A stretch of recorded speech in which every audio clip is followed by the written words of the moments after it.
In economics, partial equilibrium is a condition of economic equilibrium which takes into consideration only a part of the market, with all other parts remaining constant, to attain equilibrium. As defined by Leroy Lopes, a partial equilibrium is one which is based on only a restricted range of data. A standard example is price of a single product, the prices of all other products being held fixed during the analysis. The supply and demand model is a partial equilibrium model where the clearance on the market of some specific goods is obtained independently from prices and quantities in other markets. In other words, the prices of all substitute goods and complement goods, as well as income levels of consumers, are taken as given. This makes analysis much simpler than in a general equilibrium model, which includes an entire economy. Here, the dynamic process is that prices adjust until supply equals demand. It is a powerfully simple technique that allows one to study equilibrium, efficiency, and comparative statics. The stringency of the simplifying assumptions inherent in this approach makes the model considerably more tractable, but may produce results which, while seemingly precise, do not effectively model real-world economic phenomena. Partial equilibrium analysis examines the effects of policy action in creating equilibrium only in that particular sector or market which is directly affected, ignoring its effect in any other market or industry, assuming that they being small will have little impact if any. Hence, this analysis is considered to be useful in constricted markets. Leon Ross first formalized the idea of a one-period economic equilibrium of the general economic system, but it was French economist Antoine-Augustin Cournot and English political economist Alfred Marshall who developed tractable models to analyze an economic system. Commodity price is given and constant for the consumers. Consumers' taste and preferences, habits, incomes are also considered to be constant. Prices of prolific resources of a commodity and that of other related goods, substitute or complementary, are known as well as constant. Industry is easily availed with factors of production at a known and constant price compliant with the methods of production in use. Prices of the products that the factor of production helps in producing and the price and quantity of other factors are known and constant. There is perfect mobility of factors of production between occupation and places. The above-mentioned points relate to a perfectly competitive market but can be further extended to monopolistic competition, oligopoly, monopoly, and monopsony markets. Applications of partial equilibrium discusses, when does an individual, a firm, an industry, factors of production attain their equilibrium points? A consumer is in a state of equilibrium when they achieve maximum aggregate satisfaction on the expenditure that they make depending on the set of conditions relating to his tastes and preferences, income, price, and supply of the commodity, etc. Producers' equilibrium occurs when they maximize their net profit subject to a given set of economic situations. A firm's equilibrium point is when it has no inclination in changing its production.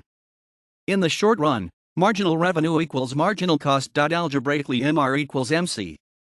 In long run marginal cost equals marginal revenue equals average revenue equals long run average cost. Algebraically, LMC equals MR equals AR equals LAC, and its minimum are the conditions of equilibrium.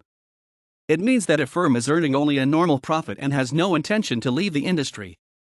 Equilibrium for an industry happens when there is normal profit made by an industry. It is such a situation when no new firm wants to enter into it and the existing firm does not want to exit. Only one price prevails in the market for a single product where the quantity of goods purchased by a buyer equals total quantity produced by different firms. All the firms produce is till that level where marginal cost equals marginal revenue, and sells the product at market price ruling at that point of time. Factors of production, i.e., land, labor, capital, and entrepreneurs are in equilibrium when they are paid the maximum possible so as maximize the income. Here the price equals marginal revenue product. At this price it does not have any enticement to look for employment anywhere else. The quantity of factors which its owners want to sell should be equal to the quantity which the entrepreneurs are ready to hire. It is restricted to one particular portion of the economy. It lacks the ability to study the interrelations of all the parts of the economy. This analysis will fail if the improbable assumptions, which disconnect the study of specific market from the rest of the economy, are not taken into consideration. It has been unsuccessful in explaining the outcome of economic disturbance in the market that leads to demand and supply changes, moving from one market to another and thus instigating second and third order waves of change in the whole economy. In partial equilibrium, the welfare effects on consumers who purchase and the producers who produce in the market is distinguished by consumer surplus and producer surplus. the amount that a consumer is ready to pay for a particular good minus the amount that the consumer actually pays. The amount that the consumer is willing to pay has to be greater. In the graph given here, P1 is the price that a consumer is ready to pay for a particular product.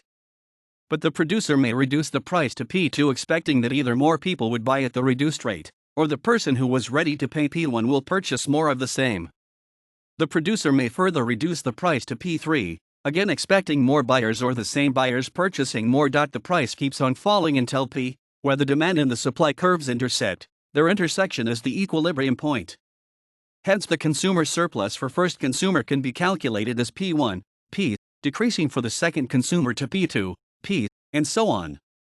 Thus, the total consumer surplus in the market can be obtained by summing up the three rectangles. The triangle with the purple outline to the left indicates that area. Amount that a producer finally receives by selling a particular product minus the amount the producer is ready to accept for that good. The amount that the producer receives should be greater. If only 1 unit of the commodity was demanded at the price P1, this becomes the price which the producer expects to receive. But if 2 units are demanded, the minimum price at which the producer would be ready to increase the supply shifts to P2. This continues, and the final price that ultimately prevails in the market is P, the price which is obtained by the intersection of the demand and supply curve in the market. The producer's surplus here would be initial price minus the final price. And total producer surplus in the market will be summation of the three rectangles.